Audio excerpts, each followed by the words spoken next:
नमस्कार दोस्तों, electrohomoeopathy with tongue diagnose की क्लास में आपका स्वागत है।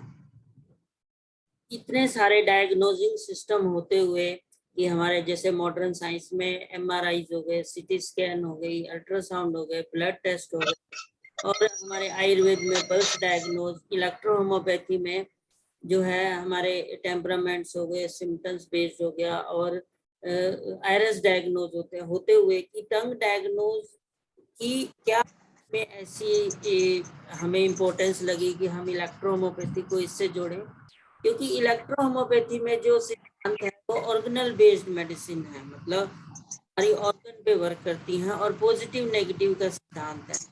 सेम जो है टंग डायग्नोज एक्यूपंक्चर का एक इम्पोर्टेंट पार्ट है, जो कि जो ये हमारे ऑर्गन की कंडीशन को बताता है, और वो भी एक कौन सा ऑर्गन ज्यादा काम कर रहा है, कम काम कर रहा है, और वहाँ पे डेफिशिएंसी या एक्स पूरा वहाँ पे हमें शो होता है, जिसमें कलर के माध्यम से, कोटिंग के माध्यम से। अब ये यही हम समझेंगे कि किस तरह से जीभ में ये सब कलर और कोटिंग और क्रैक्स, ये इनडेफिशिएंसी या स्वेलिंग, सूजना, ये सब आता है, तो उसको हम ये टंग डायग्नोसिस समझेंगे। प्रिंसिपल की हमें जरूरत ही क्यों पड़ी? इकोनॉमिकल ये जरूरत पड़ी कि पेशेंट जो कि आजकल जैसे कोरोना टाइम में हमने देखा कि पेशेंट को टच नहीं कर सकते, दूर से ही वो जो है हमने देखना था, बड़ी मुश्किल थी। तो पेशेंट अपनी जीभ की फोटो ही भेज के मोबाइल से भेज सकता है, भी हम उसको दे सकते हैं। ये एक बहुत बड़ा एक पल्स के लिए तो पेशेंट को बुलाना पड़ेगा, उसको देखना पड़ेगा। टंग से हम इसमें जो है डायग्नोज कर सकते हैं उसकी कंडीशन। तो इस तरह से हमें ये टंग की इम्पोर्टेंस पता चली कि हमें क्यों इससे जोड़ना चाहिए। जिसका स्पीकर ऑन है ऑफ कर दीजिए। सपना जी स्पीकर ऑन है, इंगड़ा जी का स्पीकर ऑन है, ऑफ कर दीजिए।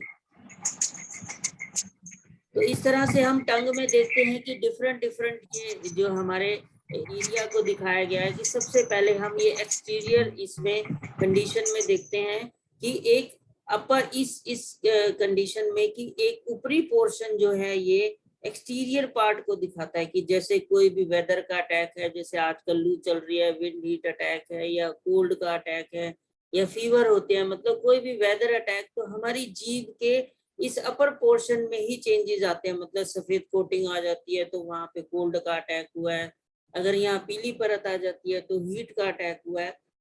फिर यही एक्सटीरियर में जब कोई भी डिजीज या बैक्टीरिया वायरस का अटैक हुआ, तो वो अगर सस्टेन रही तो वो इंटीरियर में चला जाता है। तो हम जीभ से भी इसकी कंडीशन को इस तरह से देखते हैं। फिर जीभ को हम इस तरह से 3 भागों में बांटते हैं, अपर वार्मर, मिडल वार्मर और लोअर वार्मर।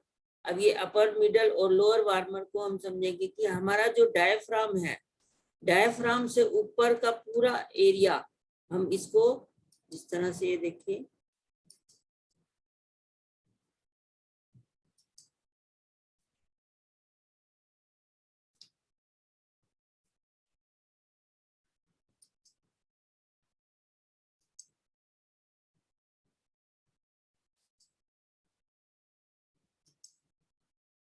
ये अप टू डायफ्राम, ये सारा हम इसको अपर वार्मर में लेते हैं। मतलब ये ऊपर की जितनी चीजें हैं, हमारी लंग्स, हार्ट, ये ब्रोंकी, और हमारा मुंह हो गया, हमारे इधर कान, नाक, आंख, पूरा थायराइड ग्लैंड, यहाँ थाइमस ग्लैंड, और ब्रेन का पूरा एरिया, तो ये अब अपर वार्मर में लिया जाता है। और ये हमारा अप टू नेवल तक ये मिडल वार्मर में लिया जाता है, जिसमें सारे लीवर, स्प्लीन, हमारा स्टमक, पेनक्रियाज जो है, ये इंटेस्टाइन, लार्ज इंटेस्टाइन, स्मॉल, ये का कुछ ऊपर का पोर्शन, ये सारा हमारा मिडल वार्मर में लिया जाता है।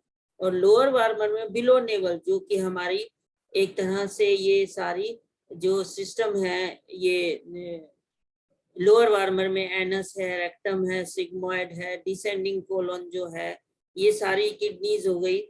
और इवन जो है लोअर सेक्सुअल ऑर्गन, जो गायनी एक लेडीज के या जेंट्स के हम लोअर वार्मर में इस तरह से हम ये जीभ में 3 भागों में हम डिवाइड करते हैं, तो upper warmer, middle warmer, lower warmer. तो ये जो हम इस तरह से ये जीभ को हम इसकी कंडीशन को देखते हैं। तो कोई भी पहले व्हाट इज द इंस्पेक्शन के लिए जो कोई भी पेशेंट आता है, को हम सबसे पहले देखेंगे कैसे उसे। मान लो कोई रोटी खा के आया या पान गुटखा खा के आया, तो पहले उसको हम कहेंगे कुल्ला कीजिए, पानी से उसे कुल्ला कराइए। फिर बिल्कुल 90 डिग्री पे पेशेंट को सामने बिठा के कैमरे से हमारी फ्लैश लाइट ऑन करके फिर उसको हम जो है फ्लैश लाइट ऑन करके फोकस करते हुए टंग पे ही, जीभ पे ही, ना कि पूरे फेस पे, पूरा देखेंगे, जिससे कि हमें सारी कंडीशन जो है वहां पे मॉइस्चर है, कोटिंग है, क्रैक्स है, जैसे अभी सारी जीभें दिखाएंगे आपको, कि वो हमें सारी कंडीशन हमें पता चले, जिससे कि पेशेंट का हमें पूरी एक कॉज ऑफ द डिजीज, जो कि एक इलेक्ट्रो होम्योपैथी का सिद्धांत है, कॉम्प्लेक्स कॉम्प्लेक्सा क्यूरेंटा, कि कोई भी डिजीज आती है वो एक कॉम्प्लेक्स, मतलब एक कई तरह के अंदर ये ऑर्गन इन्वॉल्व होते हैं, और उसकी डिस्टरबेंस से हमें ये प्रॉब्लम्स आती हैं। फिर एक कॉम्प्लेक्सा मतलब उससे ही ये कॉम्प्लेक्स डिजीज बनी। फिर क्यूरेंटा मतलब उसको क्योर करना है, तो भी हमें डिफरेंट डिफरेंट पूरे एक, जैसे एक कोई घर में पढ़ना चाहता है, एक कमरे में आग लगी है, एक कमरे में शोर मचा हुआ है, तो हमें पूरा शांति दे के ही उसको वहां पे पढ़ा सकते हैं, रिलैक्स कर सकते हैं। तो वो एक तरह से पूरे सिस्टम में हमारे, अगर वो हम डिफरेंट जितने इन्वॉल्व हैं ऑर्गन, तो हमें फास्ट रिलीफ चाहिए, तो खाली एक सिम्टम्स बेस्ड ना लेके मेडिसिन, हमें पूरे सिस्टम को देखते हुए उसकी कॉजेज पे जाते हैं, और वो हमें जो है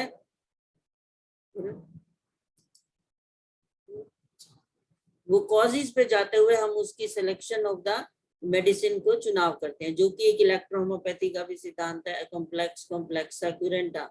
और इवन हमारी मेडिसिन है S1 S2, भाई उसमें डिफरेंट एक प्लांट नहीं है, कई प्लांट का एक परसेंटेज रेशो में ही वहां पे उनको रख के एक मेडिसिन बनी, जो कि एक करेक्टर, एक नया ही करेक्टर को पैदा करती है।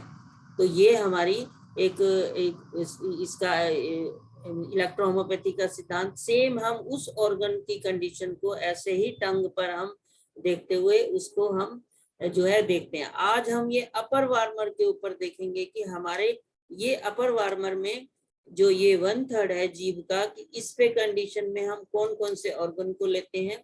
और जो है जैसे कि इसमें दिख रहा है, टिप ऑफ द ये है हार्ट लेते हैं, बीच में पैराकार्डियम, पैराकार्डियम मतलब covering of the heart. Even इस पैराकार्डियम में हम ब्रेन एरिया को भी कवर करते हैं, क्योंकि जो एक्यूपंक्चर में कहा गया है, brain is not the organ, it's a manifestation of the internal organ. Manifestation क्या होता है, जैसे आपने एक खीर बनाई, तो उसमें क्या दूध भी डाला, चावल भी डाला, ड्राई फ्रूट डाला, शुगर डाली, तो एक मैनिफेस्ट हुआ, एक प्रोडक्ट बना। तो सेम एक्यूपंक्चर में कहा गया है, this brain is the manifestation of the internal organ. तो हम उसी किसी भी ब्रेन डिजीज को हम आगे डिस्कस करेंगे डिटेल में, कि आजकल जैसे न्यूरोलॉजिकल प्रॉब्लम आ रही है बहुत ज्यादा, पार्किंसन, अल्जाइमर जो है, इवन एपिलेप्सी और मस्कुलर डिस्ट्रॉफी, बहुत सारी नर्वाइन डिजीज, ये सारे हम यही अपर वार्मर से उसकी कंडीशन को देखेंगे। इवन जो अपर वार्मर में अभी बताया हमने कि पूरे यहाँ पे कान भी है, तो टिनिटस प्रॉब्लम, बहरापन, और ये इवन आई साइट की प्रॉब्लम, तो आईज की रिलेटेड प्रॉब्लम को हम देखते हुए, ब्रेन की प्रॉब्लम, और ये सारी इसोफेगस, लंग्स, किसी को अस्थमा है, तो सब ये हम अपर वार्मर में ही देखते हुए, उसकी कंडीशन को देखते हुए हम इसको डिसीजन लेंगे। जैसे कि इवन ये जीभ हमें डेल्यूशन भी बताती है, जैसे कि पेशेंट हम बीपी किसी को हाई बीपी है, तो हम कहते हैं S6 जो कि एंजियोटेंसिन सिस्टम पे काम करता है, कि ये A1 जो कि आर्टीरियल सर्कुलेशन पे और RE सर्कुलेशन पे, जो हम तीनों में से किसी पेशेंट को तो सूट करता है, किसी को नहीं। ये जीभ हमें बताएगी कि किस पेशेंट को RE सूट करेगा, A1 करेगा या S6 करेगा, और कौन सा डेल्यूशन करेगा। ये जीभ हमें परफेक्ट कंडीशन में देती है कि हमें इंफॉर्मेशन की कौन सा डेल्यूशन आप चुनिए, जो कि इमीडिएट रिजल्ट भी दिखाए, और इसमें कोई ये रिएक्शन या पेशेंट की कोई भी हमें इसमें, क्योंकि एक अकॉर्डिंग टू इंडिविजुअल पेशेंट हमने सेलेक्ट किया कि जो उसकी जीभ ने इंटरनल ऑर्गन की कंडीशन को बताया। तो अब हम आज हम जीभ की डिफरेंट डिफरेंट जो है हार्ट एरिया पे कवर करते हुए देखेंगे।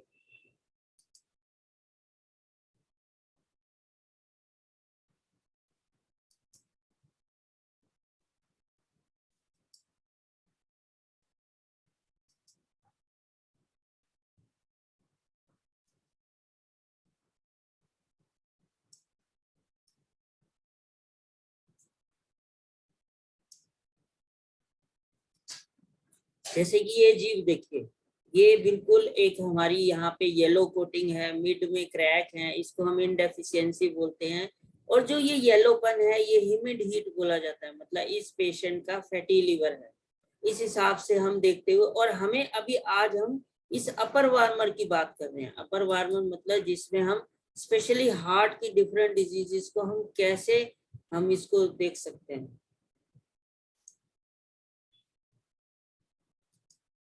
ये हम इतने पोर्शन पे ध्यान देंगे यहाँ पे। अब देखिए यहाँ पे थोड़ा ब्लूइश है, तो इसके पेशेंट के वहां पे हार्ट एरिया में और एक ग्रूव भी बना हुआ है। ग्रूव मतलब एक खड्डा, मतलब जैसे हम किसी लोहे को गर्म करें और वो एक टेढ़ा, तो एक्सेसिव हीट ने इस एरिया को ग्रूव बना गया, मतलब एक तरह से डिजेनरेशन कर दिया, क्रैक कर दिया। तो हम जो है इस ऐसी कोई भी मेडिसिन का चुनाव करेंगे जिसमें कि हमारे हार्ट की सी, जो हमारी सी ग्रुप की मेडिसिन है इलेक्ट्रोहोम्योपैथी, क्योंकि ग्रुप बन गया है। तो उस एंजिएटो सिस्टम के साथ हम जो है सी ग्रुप की वो मेडिसिन का चुनाव करेंगे जो हार्ट एरिया में हमारी होती है।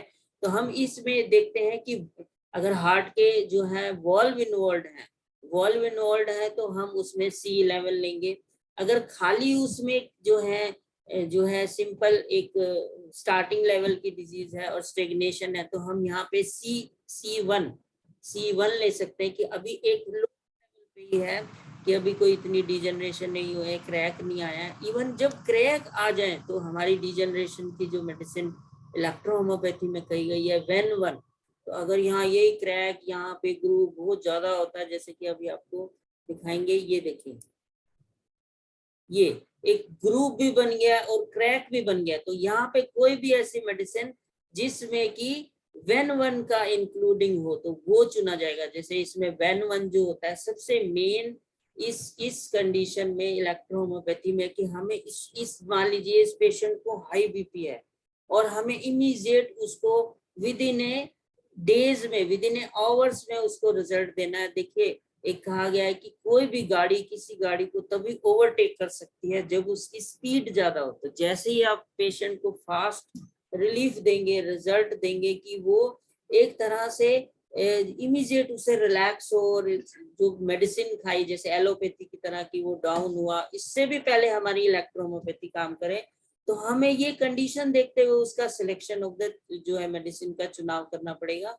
तो उसमें जो हम ये देखिए पूरी स्टेग्नेशन है, तो हमारी एक कॉम्बिनेशन मेडिसिन होती है A5 में क्या है, और A4 जो है A4 में A1BE होता है 10 और 90%, A5 में हमारा जो है वो A3BE होता है 10% और 90%। इसमें एक परसेंटेज की वैल्यू ज्यादा कही गई है कि वो एक तरह से तो हम इसमें लेंगे क्योंकि ये पूरा एक एरिया इन्वॉल्व है। आप देख रहे हैं तो A5 is the good selection.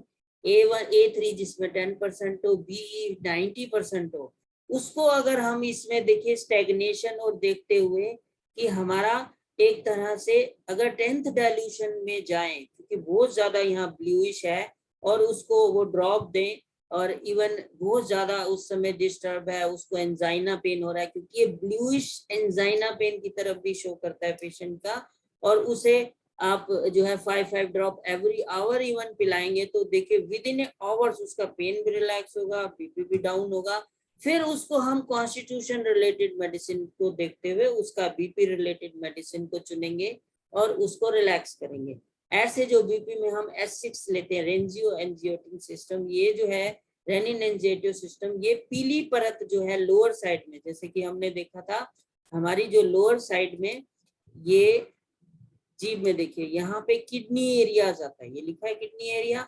तो हमारी S6 मेडिसिन भी किडनी की है, तो ये वहां पे अगर पीली परत है तो इस समय S6 उसको 200 डाइल्यूशन देने पे एकदम वहां पे रिलैक्सेशन होगा, टॉक्सिन बाहर होंगे और उसका बीपी रिलैक्स हो जाएगा।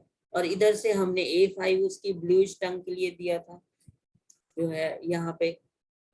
और इस तरह से हम इसको चुनते हुए अब इस पेशेंट को, क्योंकि एक स्टेग्नेशन है, मतलब स्टेग्नेशन की वजह से, स्टेग्नेशन क्या होता है, रुकावट। जैसे आप समझिए एक सिंपल नाली में पानी बह रहा है और उसमें सीवर का पानी मिक्स हो जाए तो हम उसको स्टेग्नेशन बोलते हैं, मतलब वो स्लोली चलेगा, उसकी विस्कोसिटी बढ़ जाएगी, उसकी जो है फोर्स बहने की कम हो जाएगी, उस वजह से है। तो ऐसे पेशेंट को हम आरी नहीं दे सकते। आरी किस पेशेंट को हम देंगे, ये देखिए जहां पे ये एक तरह से डल जीभ है जिसको हम पेल टंग बोलते हैं, मतलब एक और पेल टंग का हम उदाहरण देते हैं।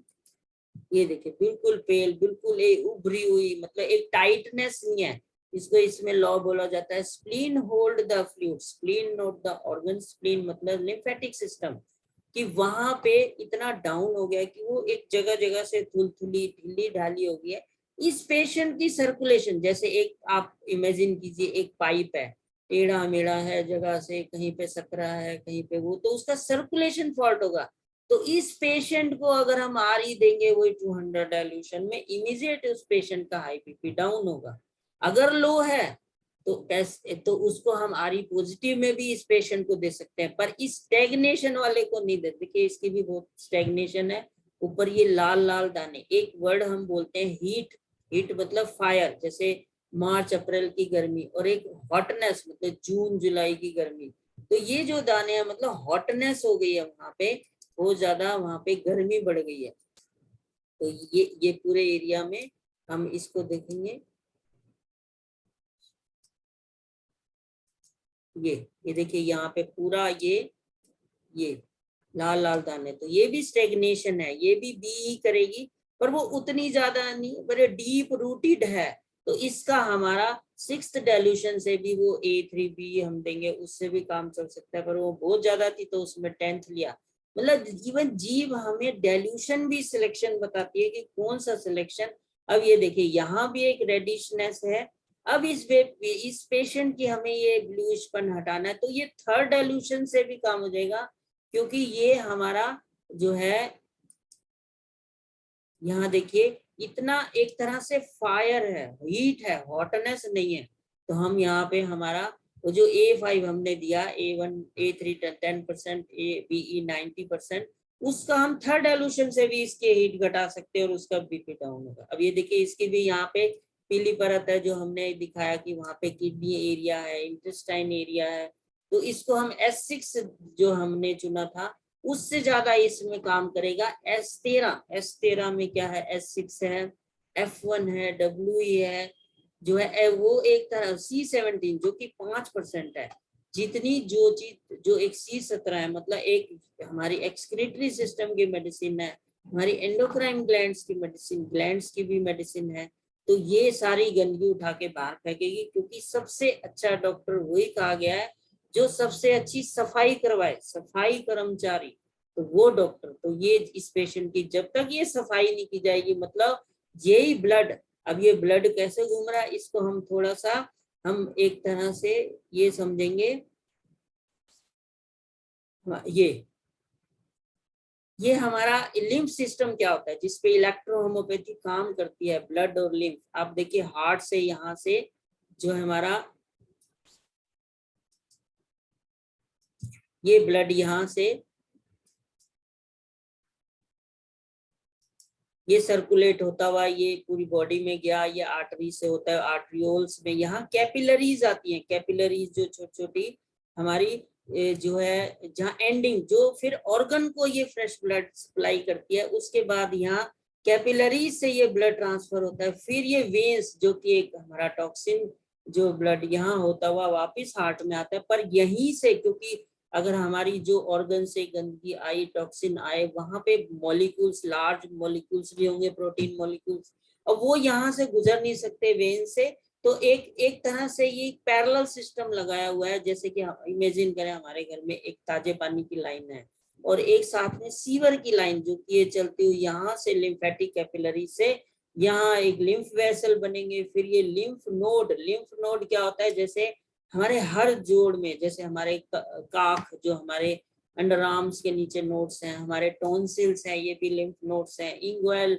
लिम्फ नोड्स हैं, जैसे टेस्टिकल में कोई प्रॉब्लम आ गई, जो कि एक समझ लीजिए पुलिस थाना, एक चौकी, जैसे एक मोहल्ला है उसमें एक पुलिस चौकी है कि कोई भी वहां आतंकवादी एंटर ना कर सके। तो यहाँ पे हमारे WBC जो हमारे white blood cell, T cells, B cells, जो कि बी सेल्स एंटीबॉडीज पैदा करते हैं, टी सेल्स उसको खाते हैं, जो वहां पे कोई भी बैक्टीरिया वायरस आया, टॉक्सिन है, ये इसको यहीं पे खा जाएंगे। अगर जरूरत से ज्यादा है, आप देखिए कहीं पे कोई अटैक हो जाता है तो बहुत ज्यादा पुलिस फोर्स इकट्ठी हो जाती है, तो ये लिम्फ नोड सूज जाते हैं कि हमारी एक वहां पे ये फूल गया, लिम्फ नोड फूल गए, और यही फिर आगे जाके यहाँ फिल्टर होते हैं। देखिए नेचर ने कितना अच्छा सिस्टम हमारी बॉडी में लगाया हुआ है।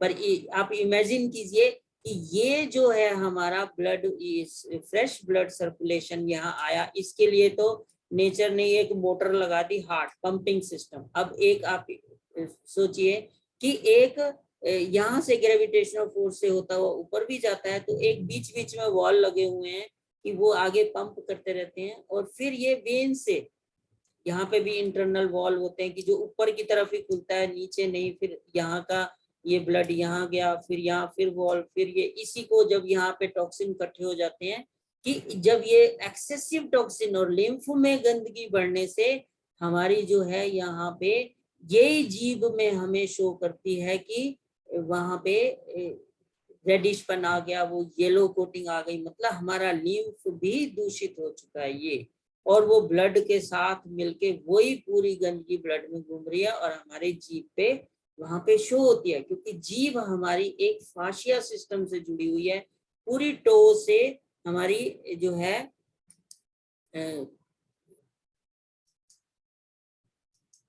पूरी टो से,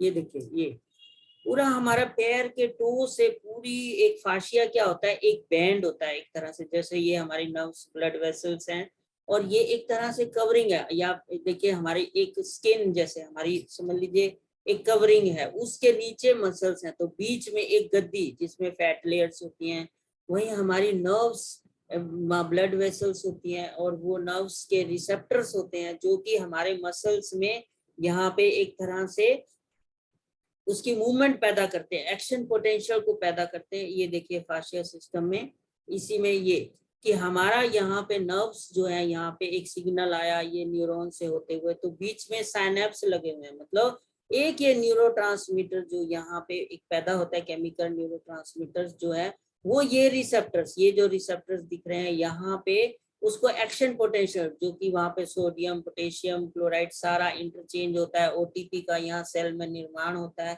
अब यहाँ पे अब इमेजिन कीजिए अगर ये वायरस बैक्टीरिया यहाँ पे आके बैठ जाए, जैसे आप देखते हैं कि आपका पेनक्रियाज बहुत अच्छा काम कर रहा है, फिर भी शुगर नहीं है, तो एक डिक्लेयर किया जाता है डायबिटीज को, इट्स ऑटो इम्यून डिजीज, जैसे आपका एक ब्लड टेस्ट में चेक किया जाता है, इंसुलिन ठीक है, फिर भी पेशेंट को डायबिटीज है। क्यों? यहाँ पे सेल्स हैं वो एक बर्न करते हैं इस इंसुलिन को, ग्लूकोज को। इंसुलिन एक दरवाजा खोलने का एक वहां पे हमारा एंजाइम है, वहां एक खोलता है, तो ग्लूकोज एंटर होके सेल्स में बर्न होता है।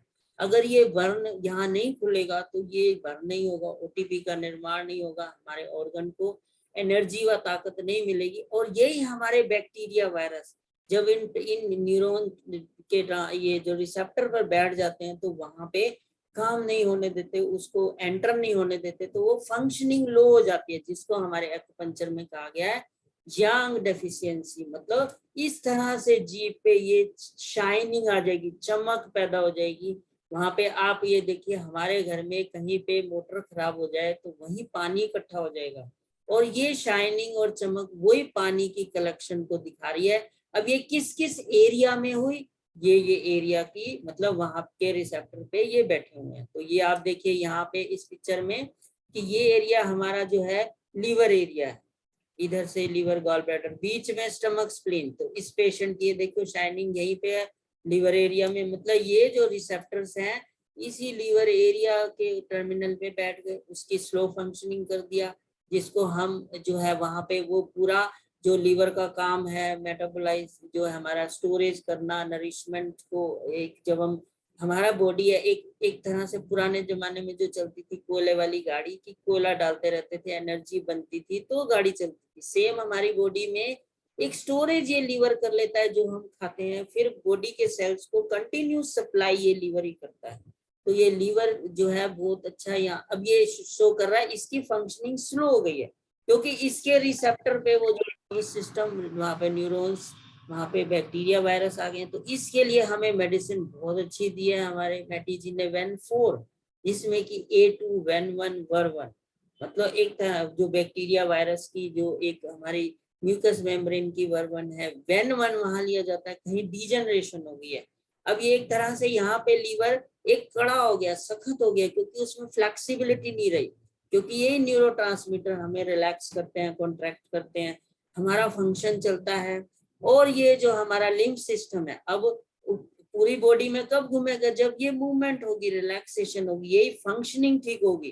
तो इसके लिए हमें जो नर्वस सिस्टम की मेडिसिन दी कि हम वेन4 को किसके साथ जोड़ेंगे फंक्शन को ठीक करने के लिए, हमारी स्पाइन, ब्रेन में जो ब्रेन और स्पाइनल कॉर्ड दोनों नर्वस सिस्टम सिंपैथेटिक और पैरासिम्पैथेटिक से जुड़े हुए हैं, तो हम उसके साथ उसकी मेडिसिन, मतलब स्पाइन की हमारी F2 हो गई जो है, उसके साथ हम WE जो कि एक बहुत अच्छी नर्वस सिस्टम की मेडिसिन है, वेन4 जोड़ेंगे। साथ में जिस एरिया की शाइनिंग आ गई, जैसे ये स्टमक एरिया में आ गई, तो स्टमक की हम जानते हैं कि वो एक न्यूमेटिक ऑर्गन है, खोखला ऑर्गन है, तो S2 हो गई उसकी फंक्शनल, क्योंकि अभी फंक्शनल डिस्टर्ब हुआ है।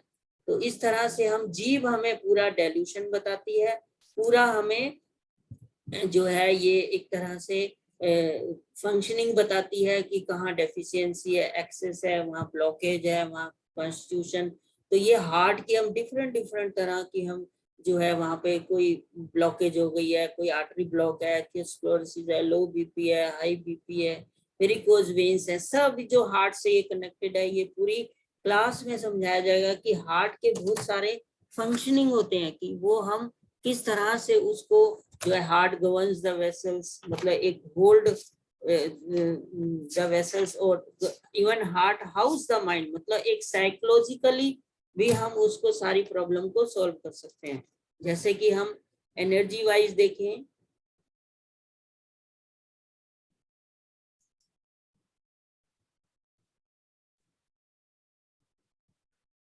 इसी को बता के, ये हमारी बॉडी जो है सिर्फ 10% ह्यूमन बॉडी फिजिकल होती है, 90% दिस इज मेटाफिजिकल, मतलब एक 10% एनर्जी जो हमारी पंच तत्व का शरीर है। इस क्लास में पूरी 5 तत्वों के रिलेटेड पूरी आपको समझाया जाएगा। फिर 20% हमारी बॉडी में इमोशन है, आप जानवरों में देखिए उसमें भी इमोशन होते हैं, वही पंच तत्व है, वही फिजिकल बॉडी है, पर ब्रेन ये रीजन नहीं है, रीजन इज मतलब ब्रेन एरिया। तो ह्यूमन बॉडी में ये 60% रन करता है, पर ये सब कुछ जो है इधर फिजिकली नीचे ब्लड और लिम्फ डिस्टर्ब हुआ, इसने ऊपर सारा ये 90% डिस्टर्ब कर देना है।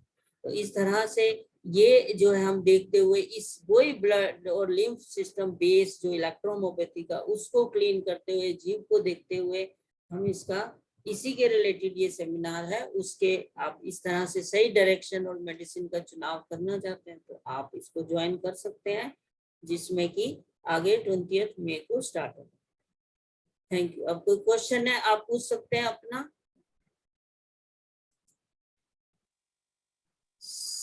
स्पीकर ऑन कर लीजिए, कोई क्वेश्चन पूछना है पूछ लीजिए, कोई डाउट। नमस्कार सर। नमस्कार। सर आपने A5 बताया था कि हम उसको तोड़ के 30 पोटेंसी में भी इस्तेमाल कर सकते हैं, और थर्ड मतलब जैसे जैसे सीवियरिटी हो उसको तोड़ सकते हैं। बिल्कुल तोड़ सकते हैं, यस। जितना अच्छा, अभी स्टैग्नेशन जितना ज्यादा हाई दिखाती जाएगी उतना हम उसको तोड़ते जाएंगे। ओके।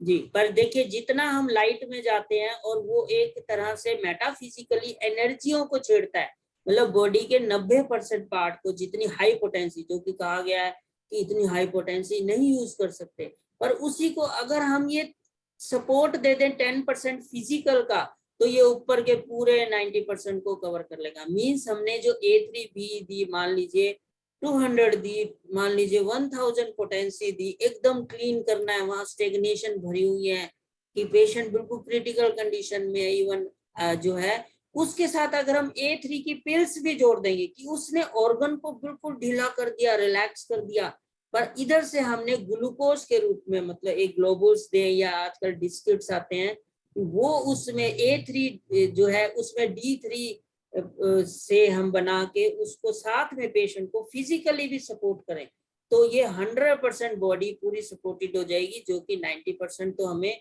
हाई पोटेंसी ने किया, 10% फिजिकली उसने सपोर्ट किया। हाँ जी, और किसी का कोई क्वेश्चन? सर ग्रुप के लिए आपने जो बताया, सी ग्रुप की मेडिसिन हमें लेनी चाहिए, चाहे ग्रुप कहीं पे भी हो, लोअर में हो, अपर में हो, मिडल में हो, सभी जगह हम सी ग्रुप की मेडिसिन लेंगे? बिल्कुल लेंगे, क्योंकि अब ये जरूरी नहीं है कि ये तो हमें ग्रुप की बात की, जब क्रैक्स आ जाते हैं, क्रैक्स में हम जैसे ये देखिए क्रैक आ रहे हैं, तो इवन और ऊपर हमें जाना पड़ता है, जो है हमें बहुत ज्यादा क्रैक हो गए हैं, जैसे बिल्कुल एक जीभ थी,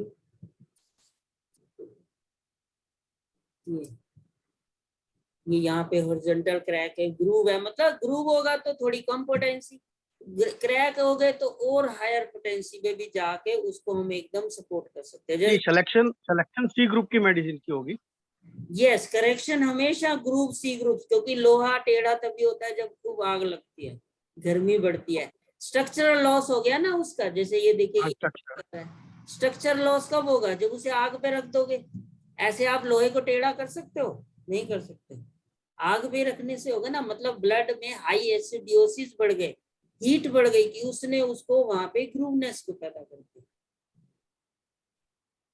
थैंक यू सर। अब ये जीभ है, ये इतनी ज्यादा पॉपुलिश और क्रैक्ड, अब इस पेशेंट को आप बताइए 200 पोटेंसी A5 भी देंगे, इमीडिएट इसका सारा सिस्टम भी रिलैक्स होगा, ये जो हम ब्लड स्टैग्नेशन बोलते हैं, सारी इसको जो है स्टेबिंग पेन हो सकते हैं, पेन हो रहे हैं, एकदम उसका रिलैक्स होके ये खाली कर देगा बिल्कुल, और पेन रिलैक्स हो जाएंगे, क्योंकि पेन क्या होता है, वहां के सेल चिल्ला रहे हैं, हमें रुकावट है, हमें खाना नहीं मिल रहा, मतलब हमें नरिशमेंट नहीं आ रही, सर्कुलेशन नहीं आ रही, तो ऐसी जीभ जो हाई ब्लूइश पर्पलिश टंग हो गई, हम उतना हाई पोटेंसी में जाएंगे, प्लस उसको वही मैंने कहा 10% हम ग्लोबुल से सपोर्ट भी करेंगे कि ऑर्गन को जो लूज हो चुका है। नेक्स्ट। हाँ जी, और कोई क्वेश्चन? और यांग के लिए सर, यांग डेफिशिएंसी जो होती है इसमें, एक तो आपने बताया जैसे सिम्टम साइनिंग होती है जीभ के अंदर में, जीभ के अंदर साइनिंग होगी, तो फुलावट भी होती है यांग डेफिशिएंसी के अंदर में? यस, फुलावट स्वेलिंग होती है, जैसे ये जीभ देखिए बिल्कुल ये फूली हुई है, आप देखिए। अपर वार्मर में चले, हाँ, अपर वार्मर फूली हुई है, ये साइड फूली हुई है, तो साइड। चीज कब फूलती है? आप देखिए हमारे पैरों में सूजन क्यों आती है? वही लिम्फ वहां पे रुक गया, वहां पे गंदगी बढ़ गई, तो वो आगे फ्लो नहीं हुआ, मतलब हमारे शरीर में खून को, ब्लड को घुमाने के लिए तो नेचर ने एक मोटर हार्ट लगा दिया, वहां पे पंपिंग सिस्टम लगा दिया, पर लिम्फ के लिए कोई सिस्टम नहीं है, इसलिए कहा गया कि लिम्फ को जितना हम दौड़ेंगे, भागेंगे, चलेंगे, उतना हमारा लिम्फ चलेगा, मतलब मूवमेंट हम करेंगे, और यही मूवमेंट पेशेंट नहीं कर सकता, तो उसके लिए हम फाशिया स्टिमुलेशन, जो कि एक फाशिया एक तरह से इनर ये बैंड होता है स्किन और बोन्स के बीच में, फिर उसकी स्टिमुलेशन की जाए। देखिए ये फाशिया बड़ा अच्छा दिखा रहे हैं स्किन के नीचे, और इसकी जो स्टिमुलेशन के तरीके हैं, ये जो हम पीपीटी भी इस कोर्स में ऐसे देंगे, क्योंकि ये हमारा इनर्वेशन एरिया, मतलब यहाँ पे हमें किसी पेशेंट को ये अंगूठे में दर्द है, कुछ लिख नहीं सकता, तो ये हम इधर से उस पर्टिकुलर, ये जैसे इस उंगली में नमनेस है, C7 लिया, वहां पे एक स्टिमुलेशन दिया, मतलब एक तरह से स्टिमुलेशन के भी इसके कई तरीके होते हैं, या तो हम उसको हीटिंग सिस्टम से कर सकते हैं, या हम उसको एक स्लाइडिंग से कर सकते हैं, या पेन से एक जो है वो कर सकते हैं, या रबिंग से। देखिए ये डिफरेंट टाइप ऑफ, ये फ्रिक्शन से, हीट से, टिश्यू स्लाइडिंग से, और ये सारे डिफरेंट तरह से फाशिया को स्टिमुलेट करते हैं, मतलब वो लिम्फ चले और वो बैक्टीरिया वायरस जो हमारे न्यूरॉन टर्मिनल पे बैठे हुए हैं वो हटे। तो इसी का भी इसी कोर्स में ही फाशिया स्टिमुलेशन रखा हुआ है, जो कि पेन एंड पैरालिसिस केसेस में इमीडिएट रिजल्ट देता है। जो पेशेंट इमीडिएट, नेक्स्ट आप आएंगे, आप एक बार कर देंगे, सिखा देंगे उसको, फिर 10 दिन बाद अपने आप ही सारा रिलैक्स होके आएगा। Any question? Very nice. आपका 1 मिनट रह गया, जिसने पूछना है पूछ सकते हैं।